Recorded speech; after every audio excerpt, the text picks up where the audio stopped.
할렐루야. 오늘도 거룩고 복된 날 주님 전에 나오신 사랑하시는 성도님들을 축복합니다. 오늘 마가복음 13장 14절에서 19절까지 말씀을 본으로 가장 큰 환난을 말씀하신 예수님이란 제목으로 말씀의 은혜를 나누겠습니다. 내일이 여러분 잘 아는 대로 입춘이죠. 그런데 날씨가 계속 추운 가운데 있습니다. 특별히 이번 주에 올 겨울 들어서 가장 추운 날씨가 예상되고 있습니다. 특별히 건강관리 잘 하시기 바랍니다. 예수님은 마가복음 13장에서 우리가 말씀하신 대로 감람산 강하에서 자신의 초림과 재림 사이에 일어날 일들을 말씀하셨습니다. 이 땅에 미혹과 전쟁과 재앙이 있을 것입니다. 그리고 제자들은 예수님 때문에 박해를 받으며 또한 모든 사람들에게 미움도 받을 것입니다. 그러나 마가복음 13장 7절에서 8절에 있는 예수님이 말씀하신 것처럼 아직 끝은 아닙니다. 이는 재난의 시작입니다. 이때 재난은 원래 상고, 아이를 낳을 때 고통을 말하죠. 상고, 곧 해산의 고통을 말합니다. 일단 상고가 시작되면 갈수록 속도가 빠릅니다. 그리고 갈수록 정도가 심해집니다. 예수님의 재림도 마찬가지입니다. 예수님이 다시 오실 때가 가까워지면 미혹과 전쟁과 재앙과 박해와 믿음은 엄청난 속도로 빠르게 일어날 것입니다. 또한 그 정도도 상상을 초월하지 못할 정도로 무섭고도 심하게 진행될 것입니다. 그러다가 예수님이 다시 오시기 직전 이 땅에 가장 큰 환난이 있을 것입니다. 오늘 본문에서 예수님이 말씀하신 바와 같이 역사상 지금까지 이런 환난이 없었고 앞으로도 없을 것입니다. 이런 큰 환난이 있은 후에 예수님은 다시 오실 것입니다. 재림하실 것입니다.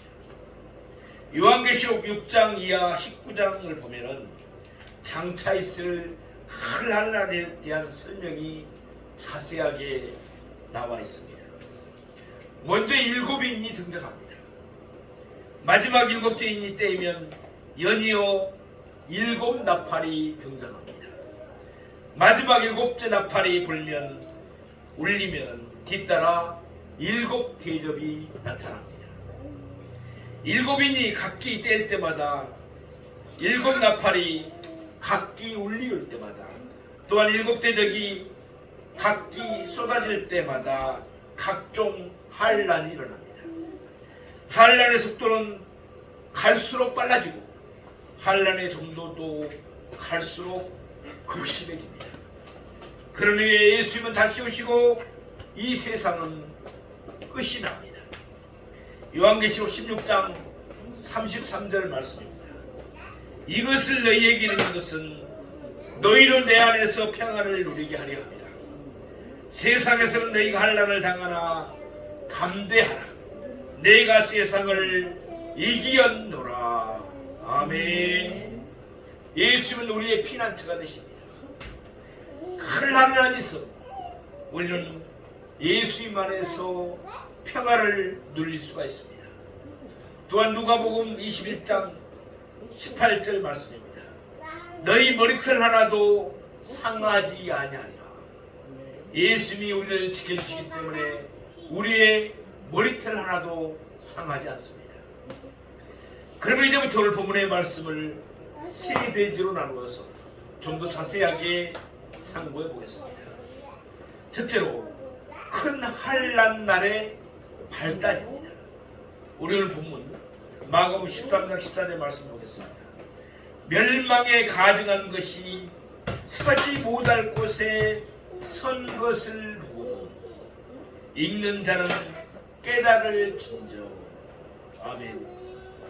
오늘 본문의 첫 절에서 예수님은 장차 있을 큰 난란의 발단이 될 하나의 사건을 말씀하시고 계십니다. 앞으로 멸망에 가증하는 것이 서지 못할 것에서는 사건이 발생할 것입니다. 이 사건을 발단으로 하여 이 땅에는 큰 환란이 일어나게 될 것입니다. 오늘 본문과 똑같은 내용을 담고 있는 마태복음 24장 15절 말씀을 보면 이때 예수님은 선지자 다니엘이 예언하는 말씀을 인용하신 것을 알 수가 있습니다. 선지자 다니엘은 이 사건을 다니엘서 세 곳에서 언급하고 있습니다. 다니엘서 9장 27절과 다니엘서 11장 31절 그리고 다니엘서 12장 11절에서 무려 세 곳에서나 언급하고 있습니다. 우선 마태복음 24장 15절 말씀을 보면 오늘 본문에 서지 못할 곳이 거룩한 곳임을 알 수가 있습니다. 그리고 사도행전 21장 26절 말씀같이 거룩한 곳은 성전을 가리킵니다. 그러니까 돌 하나도 돌 위에 남지 않고 다 무너뜨려져 버린 성전이 마지막 때는 다시 재건될 것입니다. 그 다음으로 거룩한 곳 성전에 서게 될 가증한 것은 무엇이겠습니까? 우상을 뜻합니다. 성전은 지극히 거룩하신 하나님께 예배하는 곳입니다.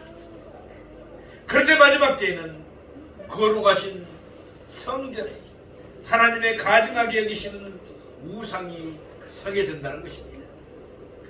맨 앞에 나오는 단어 멸망은 성전에서 우상을 세우는 자가 뜻하는 목적을 나타냅니다. 그런 성전을 멸할 것입니다. 예루살렘을 멸할 것입니다. 하나님을 섬기며 하나님께 예배하는 자들을 멸망시키기 위해 성전에 우상을 세울 것입니다. 주전 168년이었습니다. 그러니까 다니엘의 예언이 있은 뒤 대략 370년 가량이 흘렀을 때입니다. 수리아의 안티오코스 에피파네스라는 왕이 있었습니다. 그런 거짓으로 유대인들과 한일에 곧 7년 동안의 평화 언약을 맺었습니다. 그런 자신 있게 한 대로 그 일의 절반의 언약을 일방적으로 파기했습니다. 그리고는 성전에 헬라의 신 제우스의 신상을 세웠습니다. 그런 돼지를 잡아서 제우스 신에게 제사를 지냈습니다. 그러면서 그는 돼지고기를 제사장들의 입에 억지로 집어넣기도 했습니다. 아울러 그는 자기 군대를 성전에 주둔시켰습니다. 그리고는 성전에 접근하는 유대인들을 모조리 살육했습니다. 그러다가 하나님이 정하신 한 일의 절반 곧 3년 6개월이 지났을 때 그는 유다 마카비가 이끄는 유대인들에 의해서 자기 나라로 쫓겨났습니다. 다니엘서의 북방왕이라고 불리우는 수리아의 안티오코스 에피파네스는 장차 마지막 때에 일어날 적 그리스도의 그림자였습니다. 그는 성전에 제우스 신상을 세웠습니다. 그러나 데살로니가전서 2장 3절에서 4절 말씀처럼 장차 그리스도는 성전에 자기의 신상을 세울 것입니다. 저 그리스도는 자기에게 경배하지 않는 자를 모조리 멸망시킬 것입니다. 이때로부터 성전에 기록된 대로 3년 반 동안 또는 42달 동안 또는 1260일 동안 이 땅에 큰 환란이 일어날 것입니다. 예수님은 우리가 깨닫지 못할 만큼 어렵고 신비한 것들을 말씀하지 않으십니다. 우리는 예수님의 성전에 대해서 파괴될 것이라고 말씀하신 것을 깨달았습니다. 또한 우리는 장차 미혹과 전쟁과 재앙과 박해와 미움이 있을 것이라는 말씀도 다 깨달았습니다. 예수님 말씀하신 대로 모든 것이 다 이루어졌기 때문입니다. 예수의 말씀이 바로 역사이며 사실이며 실제이기 때문입니다. 따라서 예수님 말씀하신 대로 마지막 때에 멸망에 가증한 것이 서지 못할 것에 설 것입니다. 그리고는 곧이어 가장 큰 대환란이 일어날 것입니다. 그때 성도들은 예수님이 기록된 성경을 참고하면 됩니다. 그러면 성도들은 모든 것이 예수의 말씀대로 이루어지고 있다는 것을 깨닫게 될 것입니다. 그와 함께 성도들은 예수님의 말씀을 따라서 큰 환난에 대해서 대처해 나가게 됩니다. 사랑하시는 성도 여러분, 우리는 늘 사모하는 마음으로 성경을 읽읍시다. 그리하면 성령님이 우리를 도우셔서 말씀을 깨닫게 해주실 줄로 믿습니다. 아울러 성경 말씀이 우리의 발의 등이요 우리의 길의 빛이 되어 우리가 가는 앞길을 환하게 비추어 줄 것입니다. 늘 사모하는 마음으로 성경 말씀을 읽고 성령님의 도우심으로 말씀을 깨닫고 또한 깨달은 말씀을 따라 순종하며 살아가는 저와 여러분이 되기를 원합니다. 우리의 가는 길이 환하고 복될 줄로 믿습니다. 날마다 이와 같은 은혜가 우리 모두에게 있기를 축복합니다. 둘째로 큰 환난의 대응입니다. 우리 오늘 본문 마가복음 13장 14절에서 16절 말씀 보겠습니다. 그때 유대에 있는 자들은 산으로 도망할지어다. 지붕 위에 있는 자는 내려가지도 말고 집에 있는 못을 가지러 들어가지도 말며 밭에 있는 자는 겉옷을 가지러 뒤로 돌이키지 말지어다. 아멘. 예수님이 다시 오시기 직전 멸망에 가증한 것이 서지 못할 것에 설 것입니다. 그때부터 가장 큰 대환란이 일어날 것입니다. 3년 반 동안 미혹과 전쟁과 재앙과 박해와 미움은 엄청난 속도로 또한 무서울 정도로 진행될 것입니다. 그러면 큰 환란에 대처하는 길은 무엇입니까? 오늘 본문에서 예수님은 세 가지의 행동 요령을 말씀하고 계십니다. 먼저 14절 하반부에 있는 말씀입니다. 그때 유대에 있는 자들은 산으로 도망할지어다. 마지막 때는 많은 성도들이 유대 지방에 살 것입니다. 로마서 11장 말씀과 같이 마지막 때에 이방인의 수가 차면 이스라엘 자손도 구원을 받게 될 것입니다. 요한계시록 7장에 기록된 말씀과 같이 이스라엘 자손은 각 지파마다 1만 2천 명씩 모두 14만 4천 명이 구원을 받을 것입니다. 마지막 때 적그리스도는 예루살렘을 자신의 본거지로 삼을 것입니다. 그런 성전에 자기의 신상을 세우고 그의 그것에게 경배하지 않은 자는 다 죽일 것입니다. 그때 어린 양의 생명책의 이름이 기록되지 못한 사람들은 다 그 우상에게 경배할 것입니다. 마지막 때 인침을 받은 유대인들이나 이방인들이 예루살렘을 비롯한 인근 유대 지역에 살게 될 것입니다. 그들은 적그리스도가 세운 신상에 경배할 수가 없습니다. 따라서 그들은 안전한 곳으로 피해야 합니다. 아니면 죽임을 당하기 때문입니다. 14절 우리 하반부 말씀을 다시 한번 보겠습니다. 그때 유대에 있는 자들은 산으로 도망할지어다. 우리가 잘 아는 대로 유대 지방은 유난히도 크고 작은 산의 동굴들이 많이 있습니다. 그러니까 산으로 도망을 가서 동굴 속에 몸을 숨기고 한란을 피하라는 것입니다. 아니 큰 한란이 일어나더라도 성도들은 그때도 담대하게 복음을 전파해야 되지 않습니까? 이렇게 생각할 수 있습니다. 그러나 아닙니다. 요한계시록 10장 6절 말씀같이 그때는 천사가 공중을 날아다니면서 복음을 전파할 것입니다. 따라서 성도들은 산으로 도망하여 불필요한 죽임을 피해야 합니다. 멸망의 가증한 것이 선이 못할 것을 쓴 것을 알게 됐을 때 유대에 있는 성도들이 취할 두 번째 행동 요령입니다. 오늘 보면 15절에 나와 있습니다. 지붕 위에 있는 자는 내려가지도 말고 집에 있는 무엇을 가지러 들어가지도 말며. 아멘.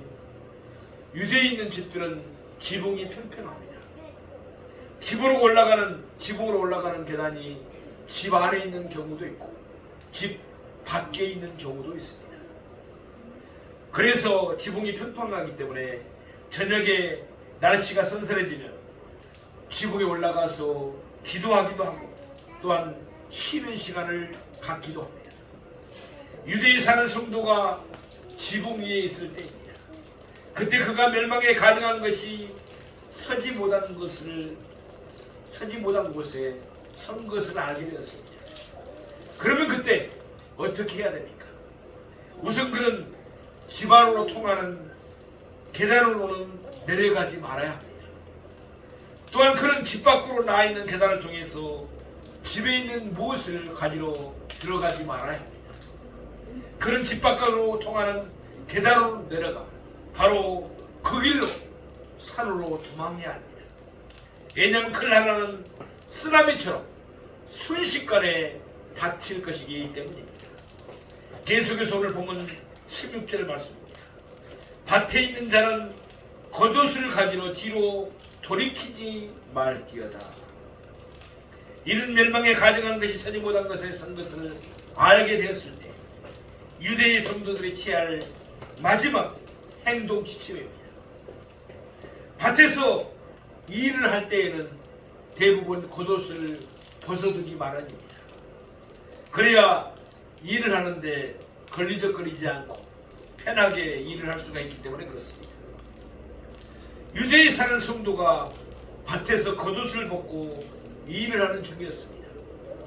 그때 그가 멸망에 가증한 것이 서지 못한 것에 선 것을 알게 되었습니다. 그러면 그때 그는 어떻게 합니까? 그의 겉옷을 가지러 뒤로 돌이켜야 합니까? 그는 겉옷을 버려둔 채로 그 길로 바로 산으로 도망해야 합니다. 왜냐하면 큰날라는 요원의 불길처럼 신속하게 불어닥칠 것이기 때문입니다.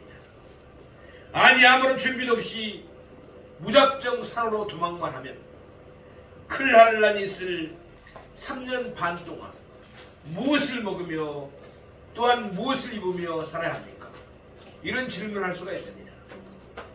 그때에는 하나님께서 친히 돌보십니다.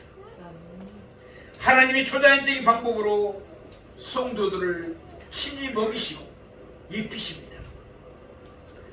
우리는 이스라엘 자손이 40년 동안 광야길을 걸었었던 것을 기억합니다. 하나님은 그들에게 만나로 먹이셨습니다. 하나님이 그들을 돌보시니까 그 40년 동안에 그들의 의복이 헤어지지 아니하고 그들의 발이 부르트지 아니했습니다. 마찬가지로 쿨란란이 있을 3년 반 동안 하나님은 산으로 도망한 성도들을 친히 돌보십니다. 요한계시록 12장 5절 말씀입니다. 여자가 아들을 낳으니 이는 장차 철장으로 만국을 다스릴 남자라. 그 아이를 하나님 앞과 그 보좌 앞으로 옮겨가더라. 아멘. 이때의 여자는 이스라엘을 가리킵니다. 그리고 이때 아들은 이스라엘에게서 태어나신 예수 그리스도를 뜻합니다. 저 그리스도는 여자 이스라엘을 멸하러 할 것입니다. 그러나 여자는 그를 피해 광야로 도망할 것입니다. 요한계시록 12장 6절 말씀입니다. 그 여자가 강해로 도망하며 거기서 1260일 동안 그를 양육하기 위하여 하나님께서 예비하신 곳에 있더라. 아멘. 그날날 때 이스라엘 곧 성도들은 산으로 도망하여 그곳에서 1260일 곧 3년 반 동안 하나님의 돌보심을 받게 됩니다. 계속해서 요한계시록 12장 7절 말씀입니다. 하늘에 전쟁이 있으니 미가엘과 그의 사자들이 용과 더불어 싸울세. 용과 그의 사자들도 싸우나.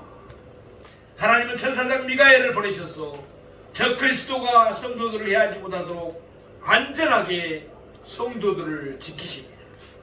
사랑하시는 성도 여러분, 고린도전서 10장 13절에 있는 말씀을 우리는 잘 알고 있습니다.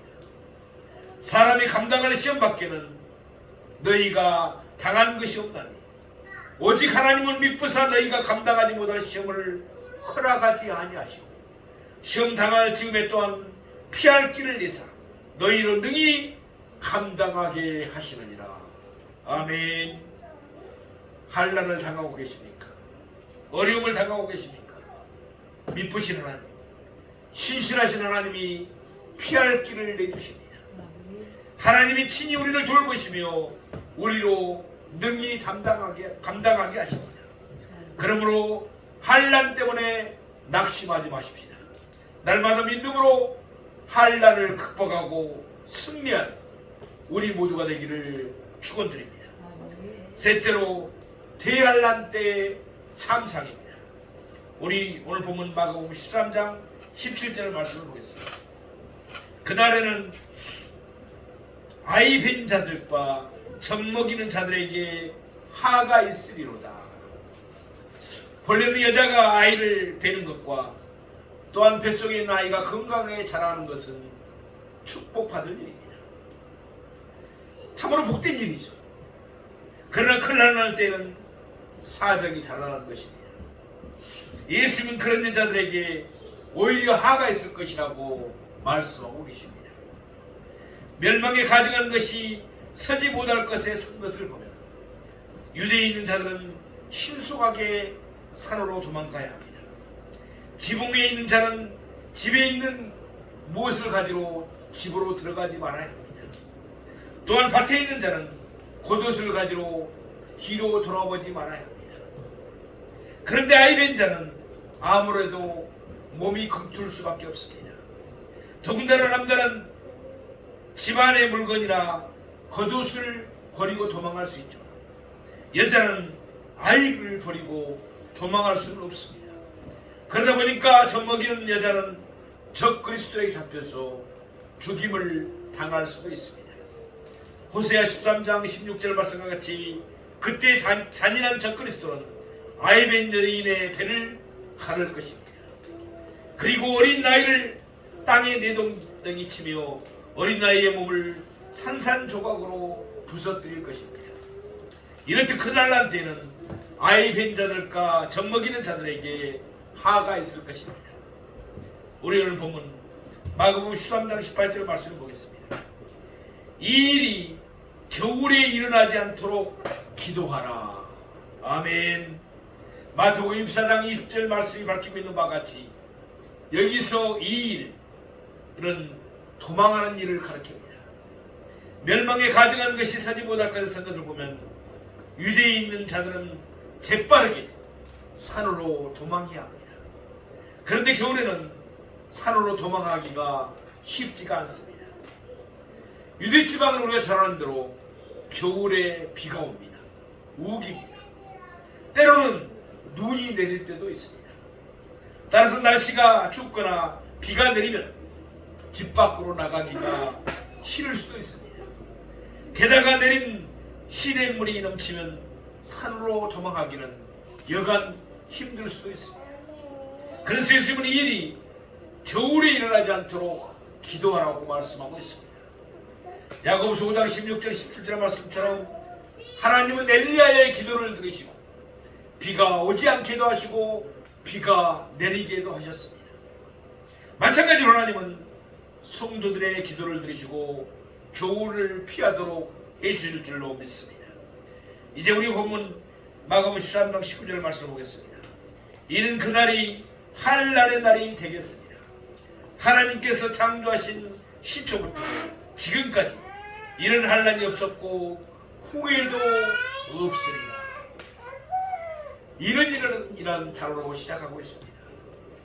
이유를 뜻합니다.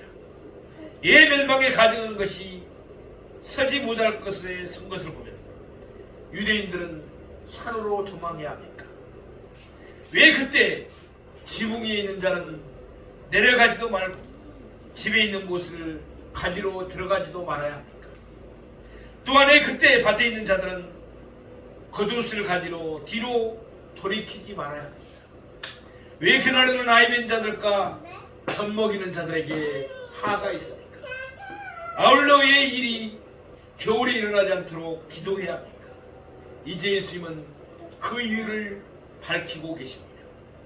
그날들이 한란 날이 되겠습니다. 같은 내용을 담고 있는 마태복음 24장 21절 말씀은 이와 같이 기록하고 있습니다. 그때 큰 한란이 있겠습니다. 어느 정도의 큰 한란입니까? 하나님께서 창조하신 시초부터 지금까지 이런 한란이 없었고 후에도 없으리라. 해가 뜨기 바로 직전인 새벽녘이 가장 어두운 법입니다. 또한 아기가 태어나기 바로 직전에 상고가 가장 심한 법입니다. 마찬가지로 예수님 오시기 바로 직전에 역사상 전후무한 큰 한란이 일어날 것입니다. 요한계시록에 자세히 기록된 바와 같이 그때 7인이 떼어질 것입니다. 곧이어 7 나팔이 울릴 것입니다. 곧이어 7 대접의 잔이 쏟아질 것입니다. 갈수록 속도가 점점 더 빨라집니다. 그리고 갈수록 한란의 정도가 점점 더 심해집니다. 그때는 미혹과 전쟁과 재앙과 박해와 미움이 최고에 달할 것입니다. 그때 잠상이 얼마나 극심한지 하나님께서 창조하신 시초부터 그때까지 이런 한란이 없었고 후에도 없을 것입니다. 말하자면 노아의 홍수 때보다도 더 극심한 참상이 일어날 것입니다. 그러나 하나님은 성도들에게 믿음을 주셨기 때문에 성도들은 끝까지 견디어서 구원을 받을 것입니다. 아울러 하나님은 성도들이 한란을 당할 즈음에 피할 길을 내시며 친히 성도들을 보살피실 것입니다. 그러므로 성도들은 그 큰 한란 가운데서도 안전할 것입니다. 사랑하시는 성도 여러분, 우리는 장차 있을 큰 한란 가운데서도 안전할 것입니다. 하나님이 우리를 돌보시기 때문입니다. 마찬가지로 우리는 지금 우리가 겪고 있는 모든 한란 가운데서도 안전할 것입니다. 하나님이 우리를 늘 돌보시기 때문입니다.